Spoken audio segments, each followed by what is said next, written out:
Captain One stood at the window of the meeting chamber and stared at the impossible sight before him. Ships, thousands of them, each one different from the last. Some looked like floating crystals, others moved like living creatures. A few seemed to be made of pure light. This was the Galactic Concordance, and humanity had finally found them. Or rather, they had found humanity. It had been 3 months since Earth achieved faster-than-light travel. 3 months since the first human ship jumped beyond the solar system. The aliens had been waiting for them. They always waited for new species to reach this milestone. It was the entry requirement for joining the galactic community. "Captain, they're ready for us," said Dr. Mira, the ship's chief scientist. She looked nervous. Her hands kept adjusting her uniform even though nothing was wrong with it. One nodded. He turned to face his crew. 12 humans stood in the room. They were Earth's first diplomatic team. Ambassador Sun, tall and composed, stood at the front. Dr. Mira fidgeted beside him. The others were a mix of soldiers, scientists, and specialists. All of them looked excited and scared at the same time. "Remember," said Ambassador Sun, "we're here to make a good impression. Whatever they ask, we cooperate. We want to join their community." They walked through corridors that seemed to shift colors as they moved. The alien station was enormous. It had taken their ship, the New Dawn, 20 minutes just to dock. Now they walked toward what the aliens called the classification chamber. High Scholar met them at the entrance. The alien was beautiful and strange. Its body looked like it was carved from living crystal. Light moved inside it like water. When it spoke, its voice came from everywhere at once. "Welcome, humans," it said. "We are pleased to meet you. You are the 847th species to join the Concordance. Before you can be integrated, you must undergo the classification protocol. This is standard procedure. Do not be alarmed."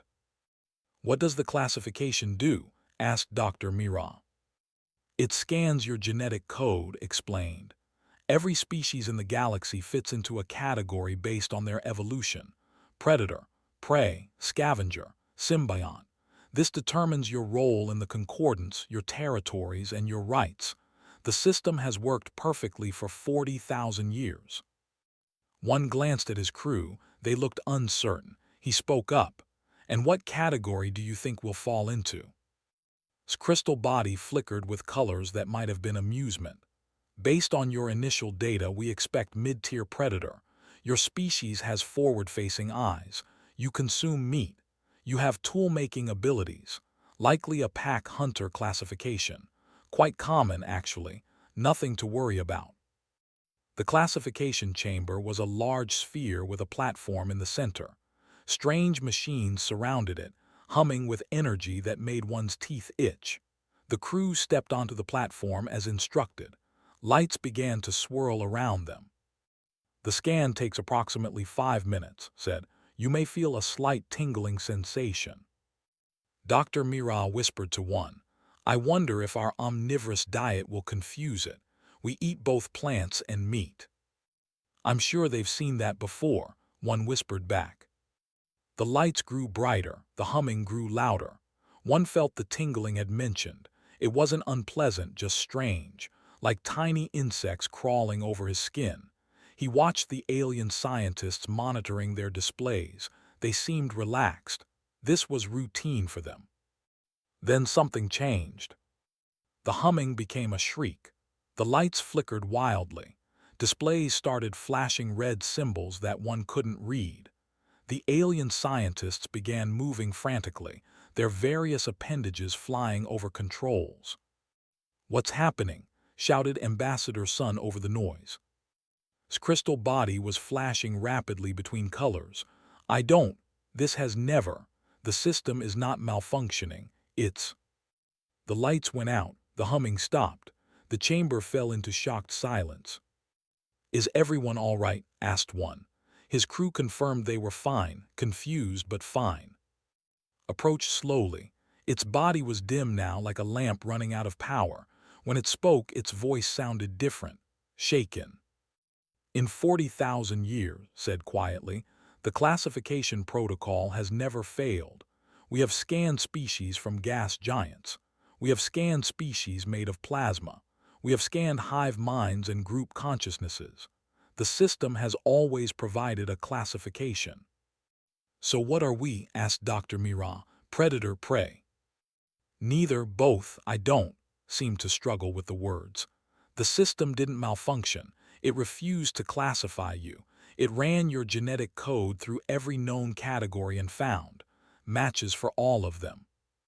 Ambassador Sun stepped forward. I don't understand. We're omnivores, yes, but surely that's not unique. It's not about what you eat, said. The alien moved to a large display and activated it. The screen showed human DNA rotating in 3 dimensions. Your genetic code contains markers we call omega signatures. These indicate a species that didn't just compete in their food chain. They dominated every level of it simultaneously. One stared at the display. You're saying we're apex predators? No. His body flashed a color that seemed like fear. Apex predators sit at the top of the food chain. Your species. Your species rebuilt the entire food chain with yourselves at the center.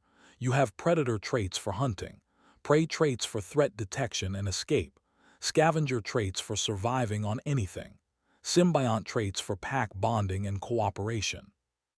Most species evolve in one direction, continued. They specialize. They give up traits they don't need. Your species kept everything. Every single survival advantage your ancestors ever developed, you kept. You didn't become the best predator or the best prey. You became the best survivor. The chamber was silent. The human crew looked at each other, not sure if they should be proud or concerned. The system flagged you with a classification we've only seen in extinct species, said quietly. Species that grew too dominant and destroyed their own worlds. Species that consumed everything and then turned on themselves. The classification is Omega-class threat. That's not fair, protested Dr. Mira. You don't even know us. We came here in peace.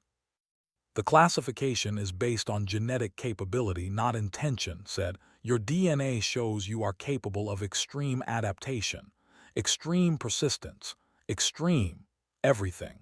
The question the concordance must now answer is, are you safe to integrate? We're not a threat, said one firmly. We want to join the galactic community. We want to learn from you, trade with you, be part of something larger than ourselves. His crystal body pulsed slowly. Captain 1, 3 alien scientists are in medical care right now because the stress of your results caused them physical harm. 2 of them are from prey species. Your very existence as a category terrifies them. I must report this to the Concordance Council. They will decide what to do with Earth and humanity. What are our options? Asked Ambassador Sun. Integration or isolation, said. Either we welcome you fully into the Concordance with all rights and responsibilities, or we quarantine your solar system permanently.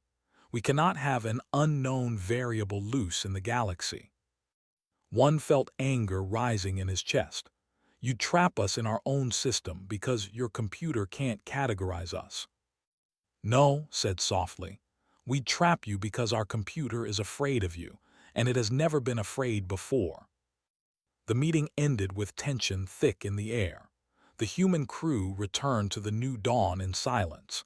As they prepared to wait for the council's decision, Ambassador Sun pulled one aside. They're afraid of us, said Sun, not because of what we are, because of what we might do, what we've always done to things that scare us. One looked out at the thousands of alien ships surrounding them. First contact was supposed to be humanity's greatest moment. Instead, they might have just convinced the galaxy to lock them away forever. What do we do now? He asked. We wait, said Sun, and we hope they choose to trust us, because if they don't, humanity's journey to the stars ends before it really begins. The quarantine felt like a cage. The new dawn floated in a designated zone, surrounded by alien security vessels. No one could leave. No one could enter. Captain One watched from the bridge as alien ships patrolled in careful patterns around them. "How long do we wait?" asked Wu Jin, the ship's security officer. He was a former soldier, built like a wall and twice as stubborn. Being trapped made him anxious. "As long as it takes," said one. He didn't like it either, but they had no choice. 3 days passed. On the fourth day, High Scholar returned with a request. The Concordance wanted to study human genetics more deeply. They wanted volunteers to work with their scientists, to help them understand what made humans so different. Dr. Mira and Wu, the ship's medical officer, volunteered immediately. Both were geneticists. Both were curious about what the aliens might find. One approved their transfer to the research station. The alien research facility was unlike anything the humans had seen. Laboratories floated in zero gravity. Equipment grew from the walls like plants. Scientists from dozens of species worked together, their different biologies creating a strange symphony of motion. Dr. Mira met her research partner on the first day. His name was a being that looked like a floating octopus made of silver liquid. He communicated through color changes that a translator device converted to speech. "I have studied genetics for 300 years, said through the translator. "I have never seen anything like your species. You are a contradiction, a puzzle that should not exist." "That's not very reassuring," said Mira with a nervous laugh. "It is not meant to be," replied. "It is simply truth." They began their work. Human DNA was mapped, analyzed, compared against the genetic libraries of 846 other species. What they found made Mira call Captain One in the middle of the night. "Sir, you need to see this." Her voice crackled over the communication link. "They found something, something big." One arrived at the research station within the hour. Wu met him at the entrance, her face pale with excitement or fear. He couldn't tell which. "They're calling it Omega markers," she said as they walked. "Genetic sequences that show our evolutionary path. Captain, it's not just that we're adaptable, it's that we never stopped adapting. Ever." The main laboratory was filled with displays showing human DNA. Floated in the center, his silver body rippling with colors. Other alien scientists surrounded him, all focused on the data. "Captain One said, your species breaks every rule of evolutionary biology. May I show you?" A massive holographic display activated. It showed Earth rotating slowly. Around it, images appeared: animals, plants, environments. "Most species evolve to fit their environment," explained. "If the environment changes too much, they die. Natural selection. Simple. Your species did something different." The display changed. It showed early humans walking across landscapes, deserts, jungles, frozen tundra, mountains. "You didn't adapt to one environment," said. "You adapted to all of them. Your ancestors left their original habitat in Africa and walked to every continent on your planet. Each environment should have killed you. Instead, you changed your behavior, your tools, your culture. But you kept your genetic flexibility." "Is that so unusual?" asked one. A new alien scientist spoke up. It was a being made of what looked like purple moss. "Captain, my species evolved on a world with stable conditions for 200 million years. We developed perfect camouflage for our specific forests. When climate change came, we nearly went extinct. We survived only by fleeing to space." Another alien, this one resembling a giant insect, added its voice. "My people evolved as specialized hunters. We hunt one specific prey on our world. When that prey developed new defenses, it took us 50,000 years to adapt. 50,000 years. You humans adapt in generations." Brought up new data. "Your genetic code contains hunting adaptations. The ability to run long distances, to track prey for days, to coordinate in groups. Classic predator traits. But you also have prey traits. Your eyes can detect motion from the side. Your bodies have excellent escape reflexes. You can survive on minimal food for extended periods." We're omnivores, said Dr. Mira. We eat both plants and meat. Lots of species do that. Yes, agreed, but you didn't just eat both. You domesticated both. You captured wolves, apex predators, and turned them into companions. You imprisoned wild cattle and bred them to be docile. You enslaved plants, growing them in artificial rows. You didn't just eat your environment, you rebuilt it. The display showed human history: farms, cities, dams, and roads and buildings. Wu spoke quietly. You're saying we didn't fit into Earth's ecosystem. We replaced it with our own. Exactly, said. His silver body flashed a color the translator interpreted as excitement. And the genetic markers show you've been doing this for hundreds of thousands of years. Small scale at first, controlling fire, making tools, then larger, agriculture, civilization, industry. You kept escalating. You never stopped. There's more, said the purple moss alien. We reviewed your medical data. Your immune systems are extraordinary. You can eat food that would kill most species.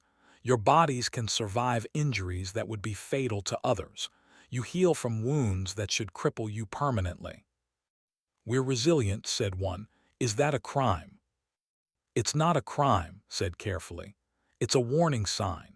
In galactic history, species with your level of adaptability usually follow one of two paths. Either they destroy themselves in war or they consume their planet's resources and collapse. You humans did both, multiple times, and you survived anyway. A new voice entered the conversation. They did more than survive. Everyone turned. A figure materialized in the room, a hologram of Council Prime, the leader of the Concordance. The ancient being looked like a tree made of light, its branches spreading in all directions. Council Prime said, bowing respectfully. I have been reviewing the data, said. Its voice was old beyond measure. I have also been reviewing Earth's history. Your species has survived 5 mass extinctions on your planet, events that killed the majority of life. You survived because you could eat anything, live anywhere, adapt to anything. With respect, said one, our ancestors were mostly lucky. They happened to be in the right place at the right times. No, said firmly. We have analyzed your evolutionary path. Your ancestors weren't lucky. They were prepared. They had already spread to every available habitat. When disaster struck one region, populations in other regions survived. This wasn't luck. This was strategy coded into your genes. You instinctively spread out. You instinctively prepare for disaster. You instinctively refuse to put all your resources in one place.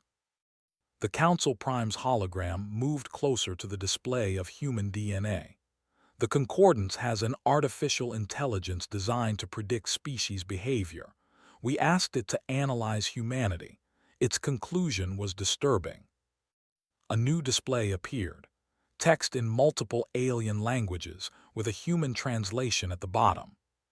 Humans are not apex predators, one read aloud.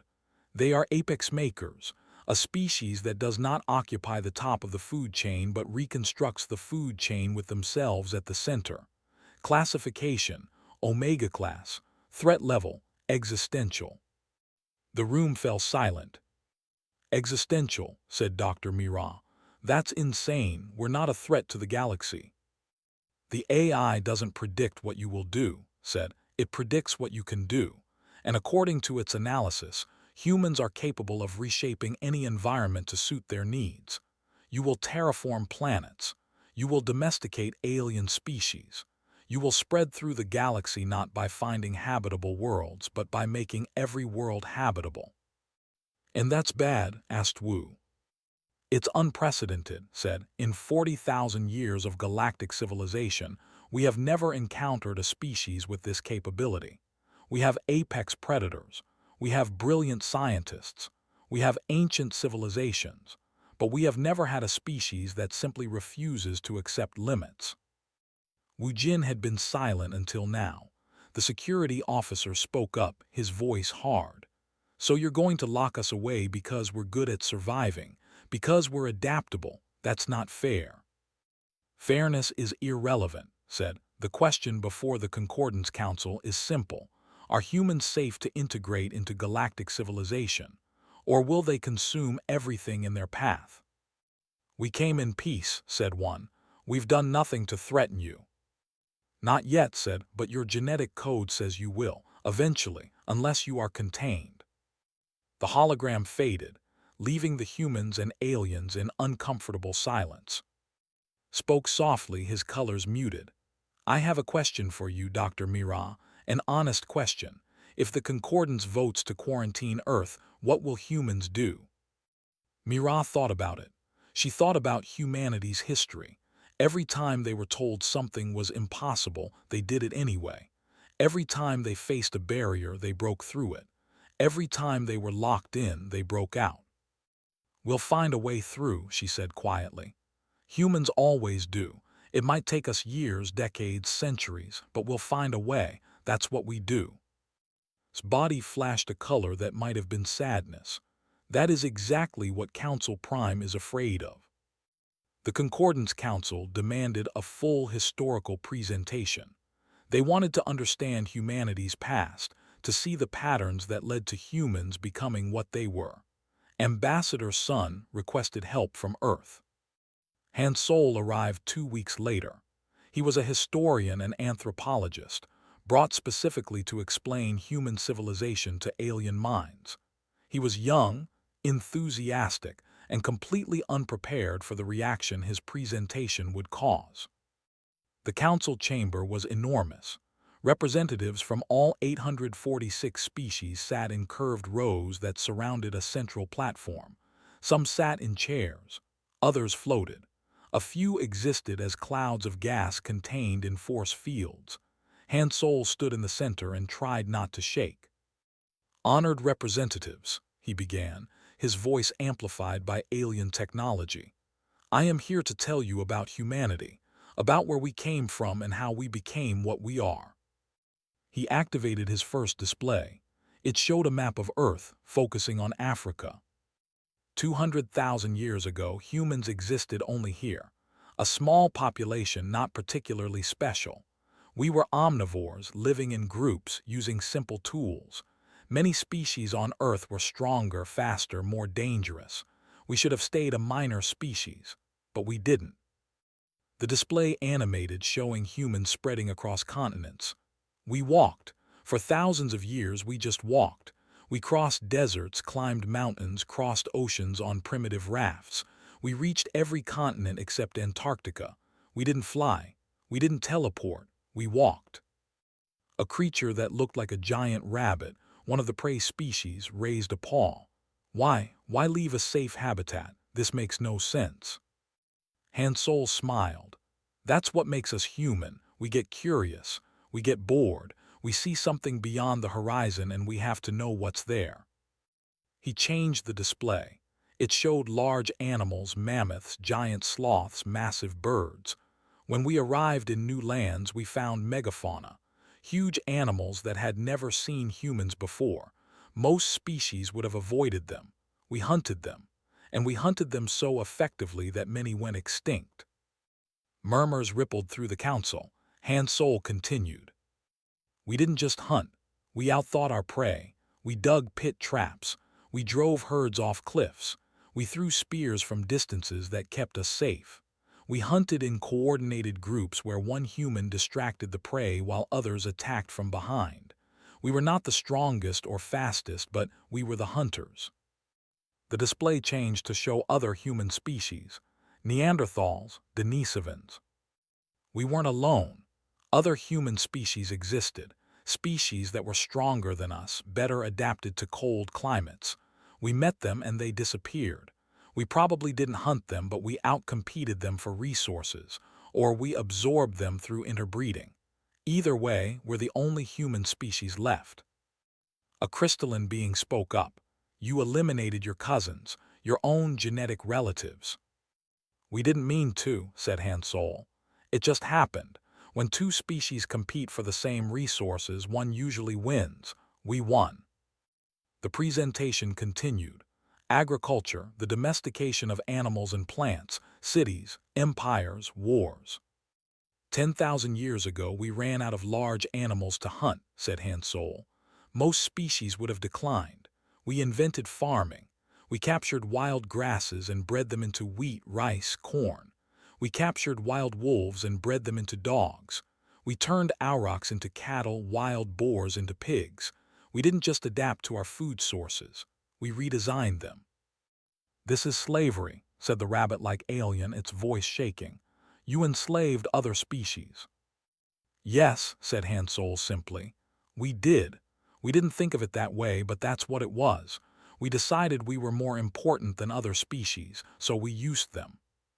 The council chamber filled with uncomfortable sounds. Clicks, whistles, color changes, each species expressing distress in their own way. Han Solo felt the mood turning hostile, but he pressed on. The truth was the truth. We built civilizations, thousands of them. Most of them fought each other. We've had over 10,000 wars in recorded history. We killed each other by the millions. We invented more efficient ways to kill: swords, guns, bombs, chemical weapons, nuclear weapons. Every generation found new ways to destroy. And yet you survived, observed Council Prime from its elevated platform. We did more than survive, said Han Solo. Every war pushed us to innovate. We needed better weapons, so we developed metallurgy. We needed better communication, so we developed writing, then printing, then radio, then computers. War drove our progress as much as peace did. A being made of living smoke spoke, its words formed from colored vapors. This is madness. You hurt yourselves to grow stronger. This is a species in constant self-destruction. Maybe, admitted Han Solo, but it worked. We went from stone tools to space travel in just 10,000 years. Some species took millions of years to reach space. We did it in a blink. He showed them Earth from space, beautiful, blue and green and white. We nearly destroyed our world several times: pollution, nuclear weapons, climate change. We came close to extinction by our own hands, but we didn't die. We adapted. We changed. We fixed our mistakes and kept going.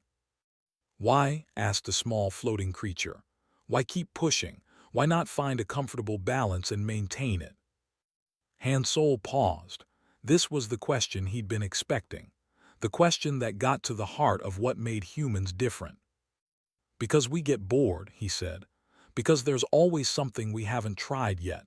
Because we don't ask, why should we do this? We ask, why not? We can't help it. It's in our nature. He brought up a new display.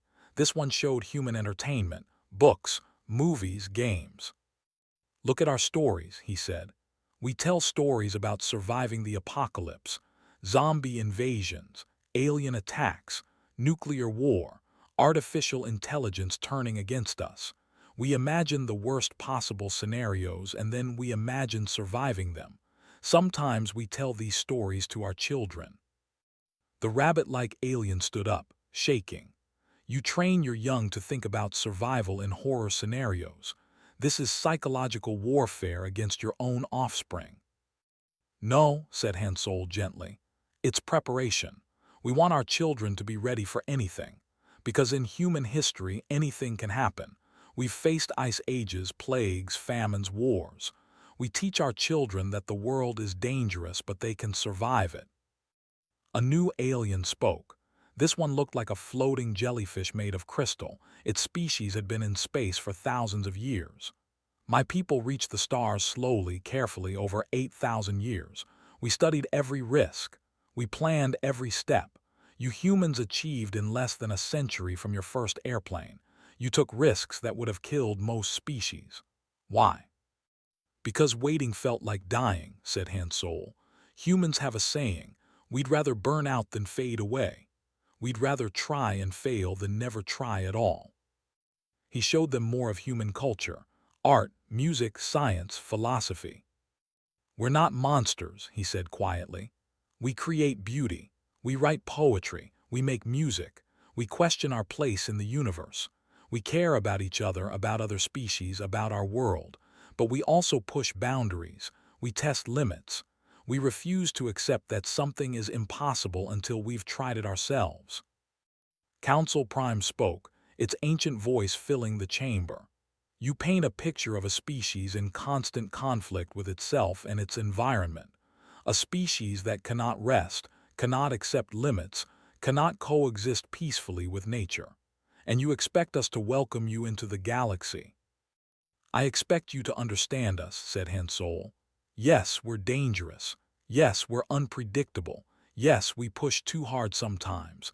But we're also loyal, creative, and determined. When we care about something, we protect it with everything we have. When we make friends, we die for them. When we commit to a cause, we see it through. Pretty words, said the rabbit-like alien. But your history shows violence and consumption. Hansol nodded. You're right, but our history also shows adaptation and learning. We abolished slavery. We stopped hunting species to extinction. We cleaned up our pollution. We learned from our mistakes. We're still learning. We're not perfect, but we're trying to be better.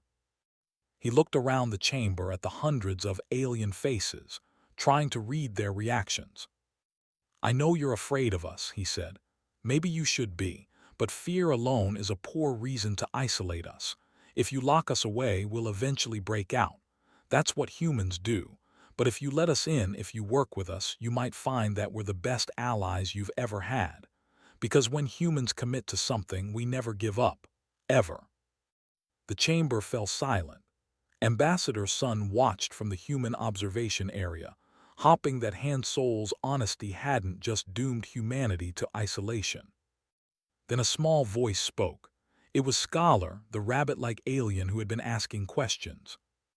I am terrified of you, said its voice trembling. Your species represents everything my people learned to fear.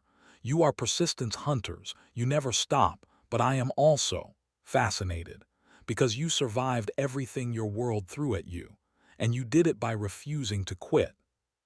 Looked at the other council members.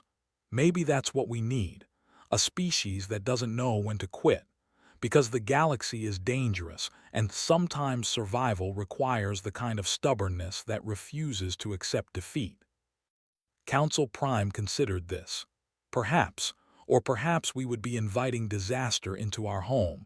The council will deliberate. Humans, you will have our decision soon. The emergency broadcast cut through every communication channel on the station. Captain One was in his quarters when the alarm started. He ran to the bridge of the New Dawn, where his crew was already gathering. What's happening? He demanded. Attack on Meridian Colony, said Lieutenant Na, pulling up the tactical display. It's on the edge of concordant space. The Devourers are hitting them hard. One had heard about the Devourers, a species of hive-minded predators that the Concordants had been in a cold war with for decades. They consumed other species for food and resources. Diplomacy had failed repeatedly. The display showed the situation. Meridian Colony held 3,000 aliens. The Devourer fleet had them surrounded.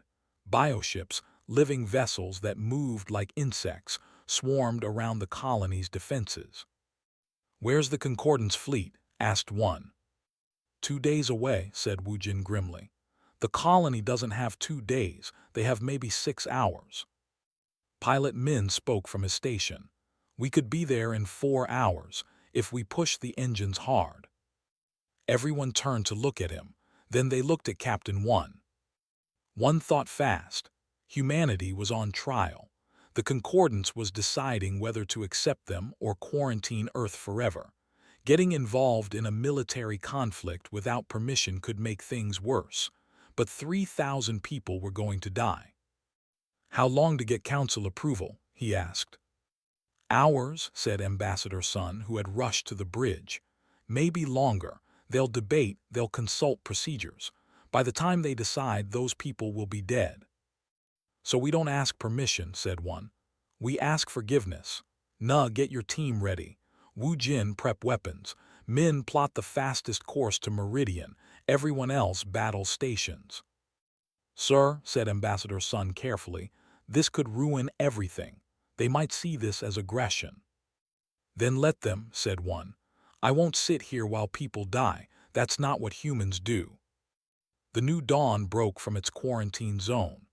Alien security ships tried to stop them, but Min was the best pilot humanity had.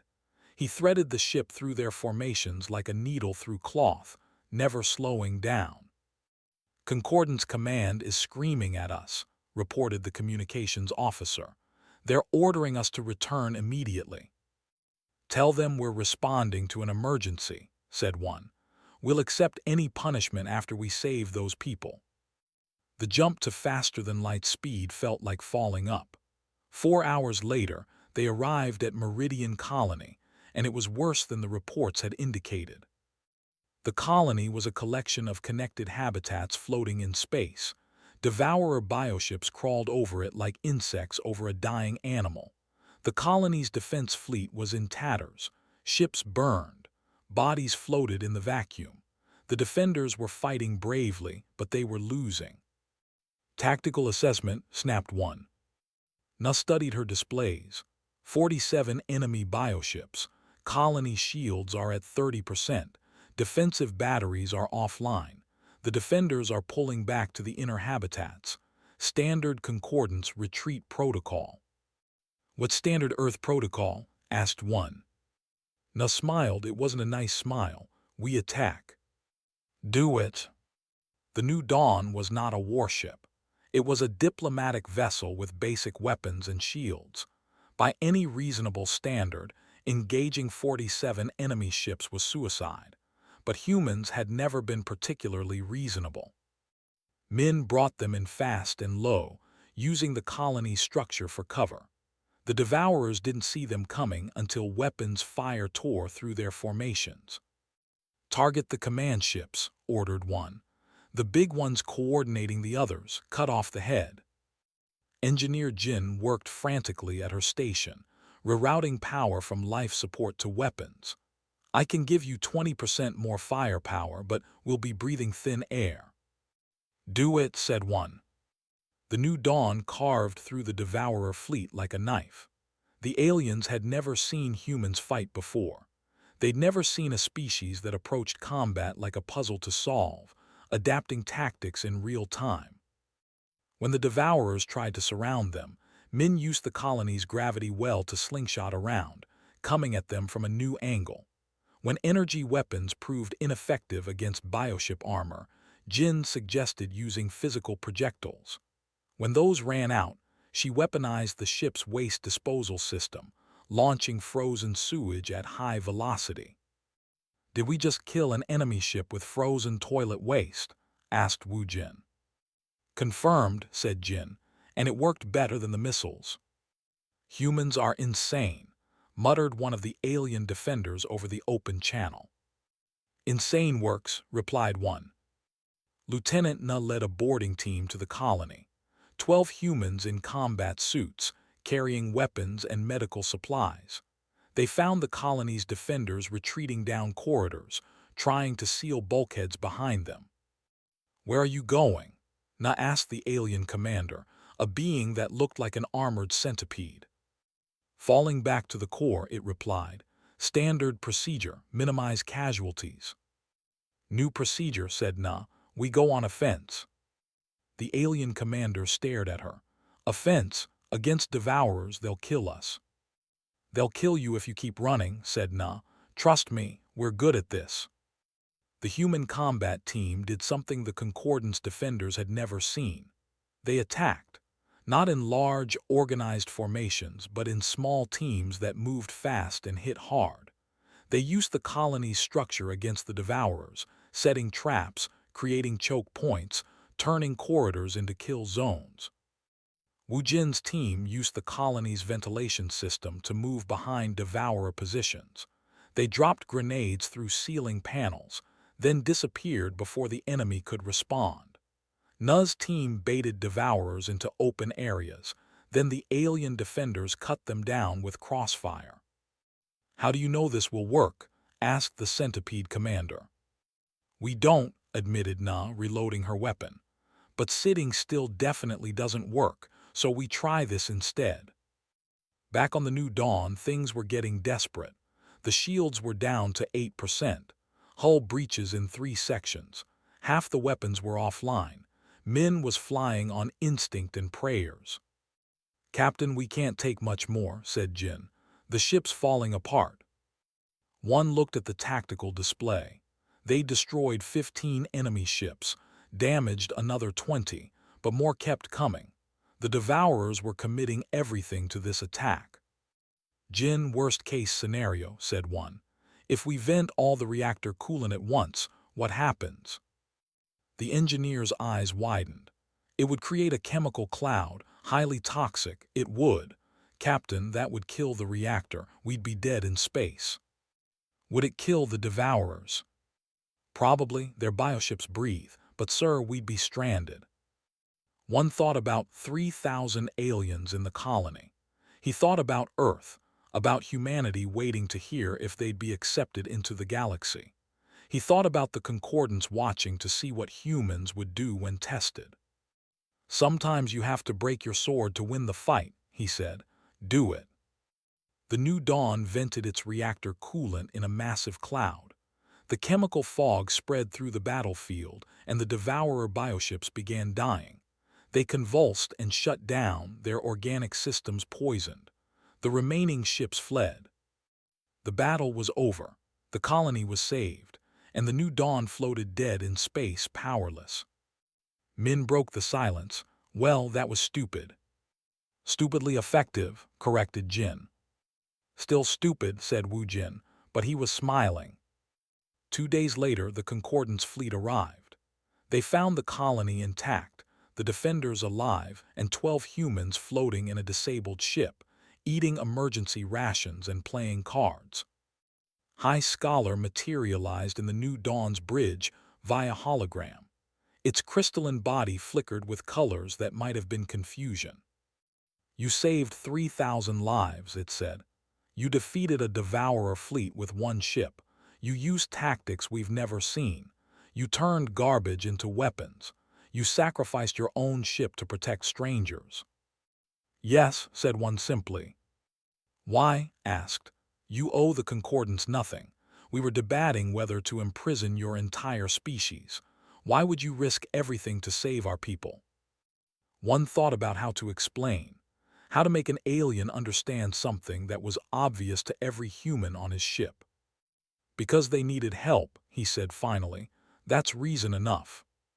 His body went through a rapid series of color changes. "I do not understand your species. You are violent and reckless. You take risks that should kill you. You break every rule of engagement. And yet—" "And yet," prompted one. "And yet you saved 3,000 lives without hesitation, without asking for payment, without calculating odds. You just helped." Paused. "The Council must see this. They must see what you did here." The hologram faded. The human crew looked at each other. "Do you think it helped our case?" asked Ambassador Sun. "I don't know," said one honestly. "But I know 3,000 people are alive who wouldn't be otherwise. That's worth whatever happens next." In the Concordance Council chamber, the debate was no longer about whether humans were dangerous. Everyone agreed they were. The question now was different. Were humans the kind of dangerous the galaxy needed? The Concordance Council chamber had never been so full. Every representative from all 846 species was present. No proxies, no holographic stand-ins. This was too important for anything less than physical attendance. Captain One and his crew sat in a special observation section. Their ship, the New Dawn, was being repaired. The Concordance had sent their best engineers. It was either a gesture of goodwill or a final courtesy before imprisonment. No one was sure which. Ambassador Sun sat beside one, nervous but hiding it well. Dr. Mira was on his other side, her hands gripping the armrests. The rest of the crew filled out the row. 12 humans who had started this journey hopping to make friends among the stars.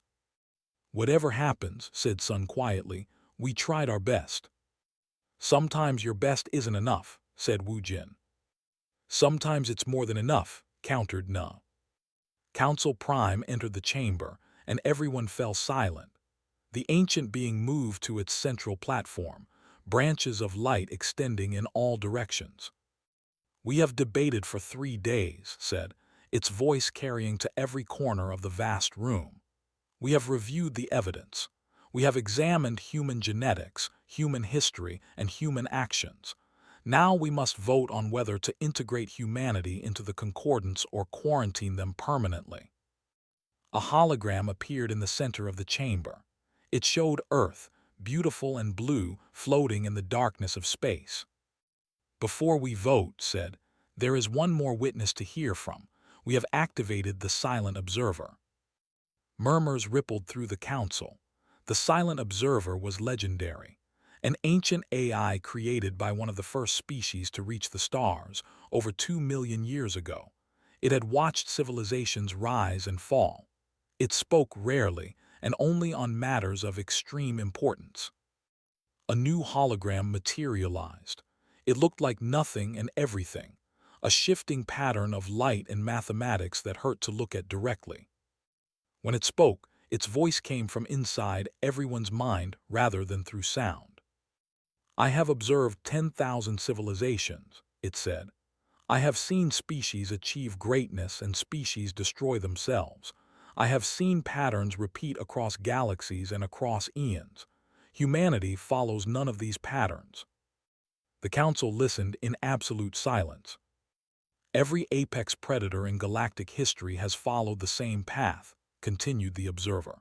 "They dominate their world, they reach space, they expand aggressively, they plateau when they run out of easy conquests, then they either collapse from internal conflict or stagnate into irrelevance. This pattern has held true for millions of years." The hologram shifted to show images of extinct civilizations. "Humanity does not fit this pattern. They are not apex predators. They are something else.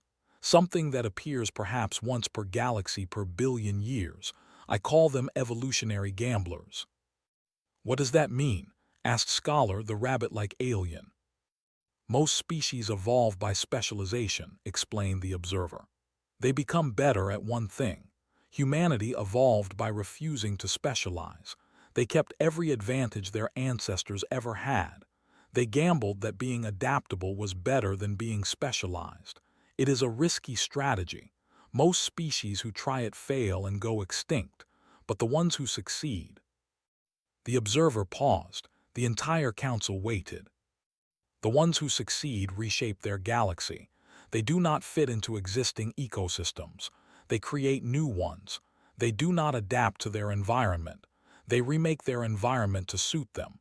This is not evil. It is not good. It simply is." Council Prime spoke. "Silent observer, are humans a threat to the concordance?" "That is the wrong question," replied the observer. "The correct question is, will humans change the concordance? And the answer is yes, absolutely, irreversibly. You cannot accept them without accepting change. You cannot integrate them without being integrated in return. They will not fit quietly into your existing structure. They will push. They will innovate. They will question. They will refuse to accept things simply because they have always been that way." "Then perhaps we should quarantine them," said one of the council members, "a being made of crystalline structures." "You cannot," said the observer flatly. "I have analyzed human psychology. If you lock them in their solar system, they will spend every waking moment figuring out how to break free. It might take them decades or centuries, but they will find a way. And when they do, they will resent you for imprisoning them. You will make enemies of the most persistent species in the galaxy." "What do you recommend?" asked. "I recommend truth," said the observer. "Humans are dangerous, but the concordance has grown comfortable, safe, stagnant.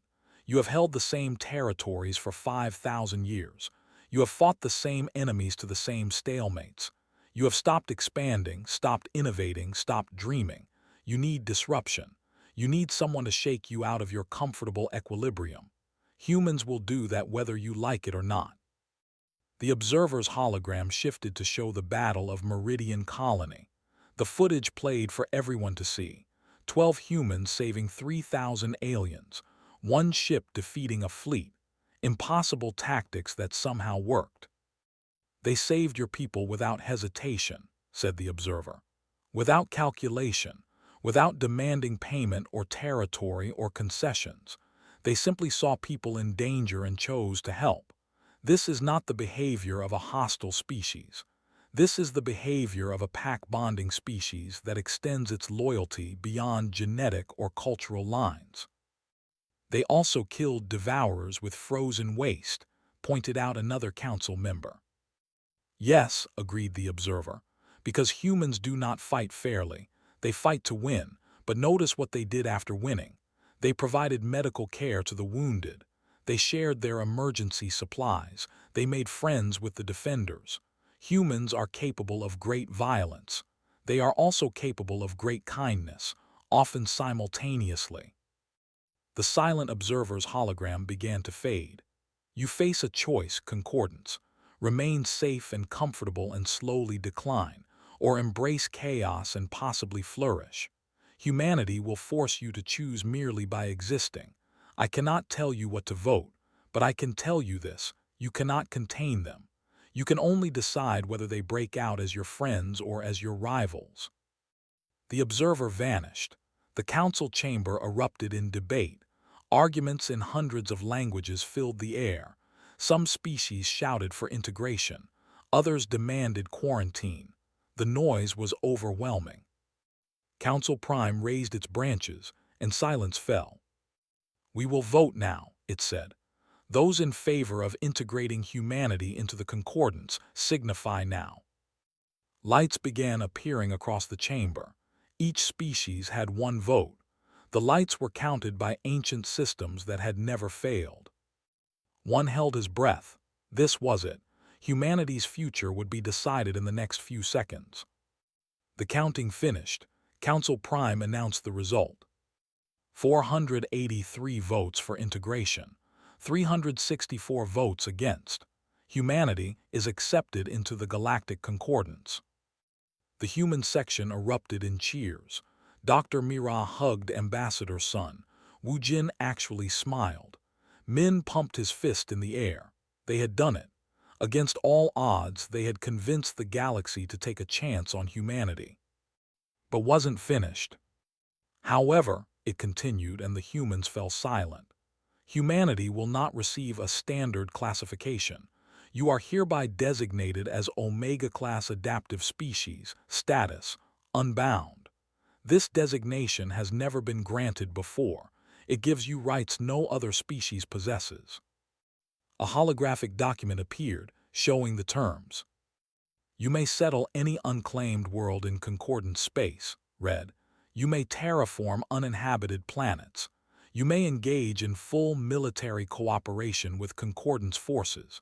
You may share and exchange culture without restrictions, but these rights come with responsibilities. The document changed, showing the restrictions. Human expansion will be monitored. You must share your technology and knowledge freely with all concordance members. You must respond to any military emergency when called upon. And any human colony that violates concordance law will face immediate quarantine. We accept, said Ambassador Sun immediately, standing. On behalf of Earth and humanity, we accept these terms. Then it is done, said. Welcome to the concordance, humanity. May you prove us right for trusting you. The council session ended. As the representatives filed out, many of them approached the human section. Some wanted to shake hands. Others wanted to establish diplomatic relations.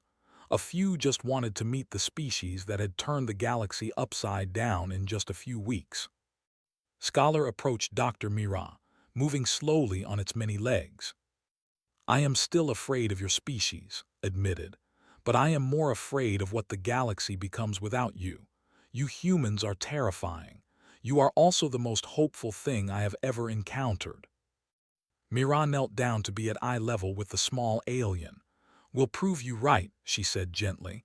We always do, eventually. I know, said, that is exactly what I'm afraid of. Later, on the bridge of the New Dawn, now fully repaired, Captain One stood at the window looking at the Concordance fleet. Thousands of ships from hundreds of worlds. And now, humanity was part of it. Ambassador Sun joined him. "We did it," he said. "We're part of the galactic community." "Are you sure about that?" asked one. "They gave us special status, Omega class, unbound. That's not the same as being part of the community, that's being something else." "What do you mean?" One gestured at the alien ships. "They accepted us, but they also set us apart. They're watching to see what we do, whether we prove the optimists right or the pessimists. We're on trial, son. We're going to be on trial for generations." "Then we'll pass the trial," said Sun confidently. "That's what humans do." "Maybe," said one. "Or maybe we'll fail spectacularly. Either way, it's going to be interesting." They stood in comfortable silence, watching the stars. "You know what I think," said Sun after a while. "What?" "I think the Concordance thinks they're testing us, but really we're testing them. They've been comfortable for too long, safe for too long, stagnant for too long. They need someone to shake things up. They need someone to remind them that the universe is big and strange and full of possibilities." "And you think humans can do that?" "I know we can," said Sun, "because that's what we've always done. Every time we encountered something impossible, we made it possible. Every time someone said it couldn't be done, we did it anyway. The Concordance thinks they're taking a risk on us, but the truth is we're giving them a chance to be better, to dream bigger, to remember what it feels like to explore the unknown." One smiled. "That's a nice way to look at it." "It's the human way to look at it," said Sun. "Eternal optimism in the face of impossible odds." A message came through from Earth. Billions of people had watched the council vote. The streets were filled with celebrations. Humanity had made it. They were part of something larger than themselves. One read the message from the United Earth government. It was short and simple. "Well done, come home, we have work to do." He showed it to Sun, who laughed. "No rest for the weary." "Never," agreed one.